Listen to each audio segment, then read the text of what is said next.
Greetings, Ani, Bojo, Kwekwe, Tanzi, Scano. It's Catherine and Brian from Moonstarlodge in South Central Ontario on Georgian Bay, here with your Indigenous perspective on all things cartomancy, divination, and spirituality.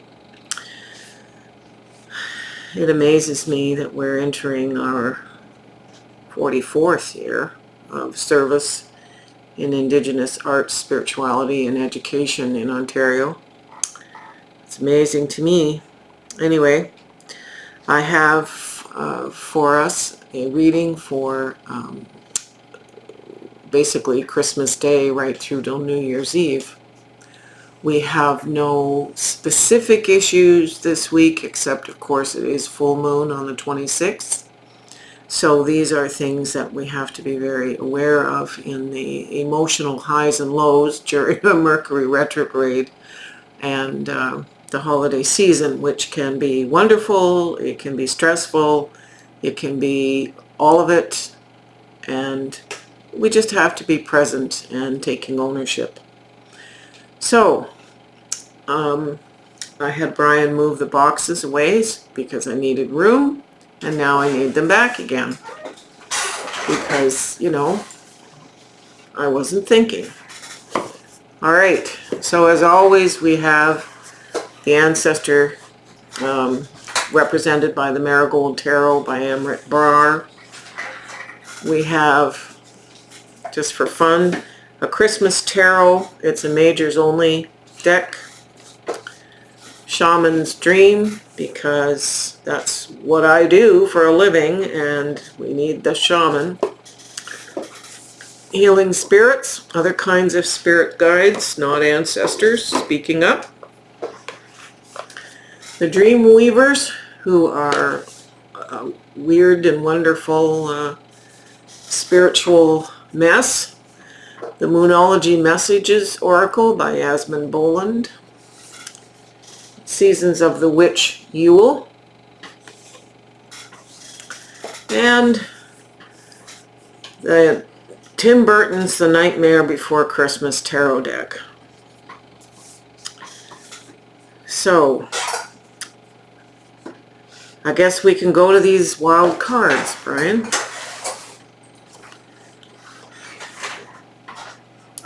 These are the Tim Burton cards. I winced a little bit. I'm not a cartoony kind of, you know, lover. Don't like Disney stuff for their ethos as much as anything else. But anyway, this is a fun deck and I need to lighten up this time of year just like we all do.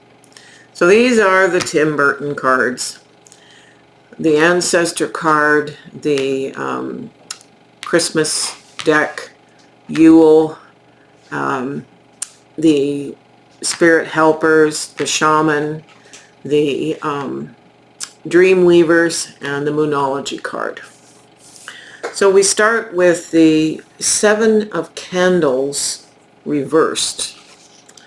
And the Seven of Candles, candles being fire, fire being wands, Seven of Wands reversed means we're coming out of being in a place of having to defend something. And we defend it quite successfully. Whatever this was, we defended it.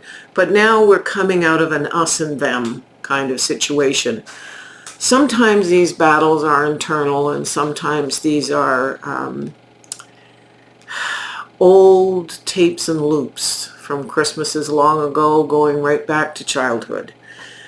We're coming out of that. We need to relax that. And the ancestors who are clarifying this card give us the Ten of Rings, which is the Ten of Pentacles. This is everything. These are the memories, the legacy. We have everything we need materially for living in this earth plane. So there's nothing to fight about. There's nothing to defend, because that puts us in that polarizing us and them, as I said. Us and them suggests a separation. There is no separation between any of us. So we have everything we need. We are creating part of our legacy, memories for the future with this week of Christmas and celebration. It's followed by the star, hopes and dreams and nighttime mystery. It's of course an appropriate card because we're still, just coming out of Yule, winter solstice. And we still have very long nights with lots of stars. Stars are ancestors. From the stars we were born to the stars we shall return. It is about healing. It is about using our intuition in a creative and wonderful way. And it's interesting because this tarot card from the Christmas deck is the sun. So the sun is the light, just the enlightening, if you will, the enlightenment, bringing us vision, bringing us hope, bringing us the beauty of the light of creation at this time. So it should be. It's not always easy for people who are on their own, who don't celebrate this, who have had major losses. So just knowing that we can bring the light of source back in for comfort and hope and healing, particularly those who have been ill. I've just been coming off almost 3 weeks of really dire illness, and Brian has been ill as well. So I appreciate what this card is saying. This is the Knight of Presents. This is basically the Knight of Pentacles. Slow moving. I'm not sure what he's riding here. It's not, looks like it might be a candy cane, but whatever he's riding, he's slowly and methodically planting seeds with the gifts that are being brought and made. It's delightful. Absolutely delightful. Gatherings is the clarifier to the Knight of Presents. Gatherings are when we can share the ideas we're slowly and methodically planting. Gather, gather, festive witches, speak of joy and drink to wishes. Take one, give two, celebrating all blisses. So gatherings are with family. We are in the month of talks with relations, which is the first moon cycle. And this big illuminating full moon that's coming Tuesday night is about, there it is, illuminating what it is that we are being thankful for, the seeds we are sowing, the hopes and wishes, the dreams, knowing that so far it's all good. Then we have the Eight of Presents, or the Eight of Pentacles. So this is working on things in this dimension, even though it might appear that we're still talking about Christmas per se. We are actually, with the experience and the maturity that the Eight of Pentacles represents, we are building things. We are building things off what the Knight here has planted. The clarifying card here for that card is, your path may be bumpy, but this will alter soon. Judging by the size of the parcel these fellows are carrying here, we may feel like we have quite a tremendous burden, and it may feel like we're overwhelmed this week with people and meals and, going out and doing things. Are those Boxing Week sales really necessary? That kind of stuff. Where are we putting our attention? How do we plant seeds for the future if we're making ourselves busy? The Three of Presents is about building together. So here's 3 cards from the same deck, and I swear I shuffled really well. So we're building. This is still building things in preparation. The Shaman card is Covenant. It's a sacred contract, and this is the time with this full moon week to make a sacred contract. We have already established a covenant before we ever incarnated on earth in our present incarnations. It's remembering the covenant, and there's space here to add to it as we build on our karma and move toward our destiny. This is the Six of Needles, or the Six of Swords. It's assessing what has been in the intellectual, shall we say, the battles, perhaps.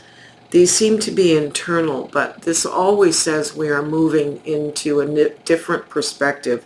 We're fixing things that are old. This woman here is fixing her stockings and keeping herself together, remembering that she has come from a place of woundedness, which brings wisdom and experience. So we're bringing all this wisdom and experience into whatever this is we're building that has started in the beginning of the week.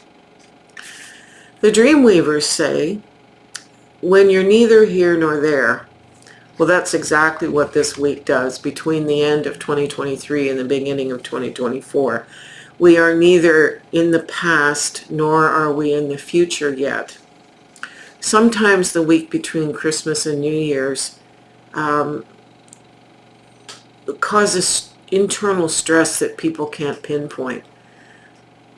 They don't want to sit and think or meditate or journal, which is exactly what they should be doing. So they do crazy making things like going out and shopping and launching into cleaning and renovations and stuff just to keep themselves occupied.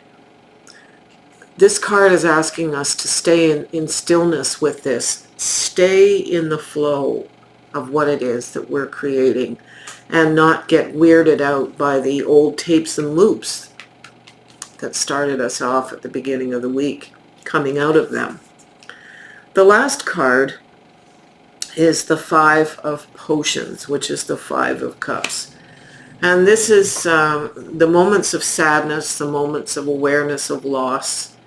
And it's something that it's a natural thing to remember the ones who aren't sitting in their spots at the festive meals. It's really hard. We have to acknowledge our feelings. We have to work through them. And one of the best ways I've ever seen as a counselor is to sit down and journal, acknowledging that you are sad, acknowledging that you are grieving, but to journal in the gratitudes for what that person brought you and the growth that you've had with them in your life when they were in your life. And this is interesting. The clarifying card is Moon Goddess, and it is higher power. It is to our higher power that we must turn in times of grief, so that the grief period doesn't extend into something that turns into full-blown depression. The higher power is being acknowledged here with this card and here with this card and the Covenant card. I think that the whole point of the week is celebrating endings and beginnings. The return, the solar return is the awareness that with patience and the kinds of metaphorical seeds we're planting, new life is coming. It's an inevitable thing, the cycles of life. We are acknowledging, whether it is the Christmas story, no matter what you're celebrating this week. Many cultures celebrate this week differently, but with similar overtones. We are all acknowledging the graciousness of life and having been given life, and the change that is coming. If anything signals enlightenment, it is the longest night turning into the increase of light, the return of the solar year. All right, Brian, you can flip the camera. Thank you. So we wish you well and merry during your holidays, again, no matter what you're celebrating. And if you're alone, reach out. Don't keep yourself isolated. Make sure you connect with your friends and extended family, even if it's just for a phone call. Make peace. Compassion is important for yourself and for others. And forgiveness. Forgiveness is huge. Anyway, if you like this video, give us a thumbs up and subscribe. We need comments to keep us in the algorithms of Google so that they will share our videos. You can connect on coffee. I've had a lot of coffee while I've been sick. And for Brian and I, our blessings and our good thoughts for 2024. And we'll see you on the other side of the new year.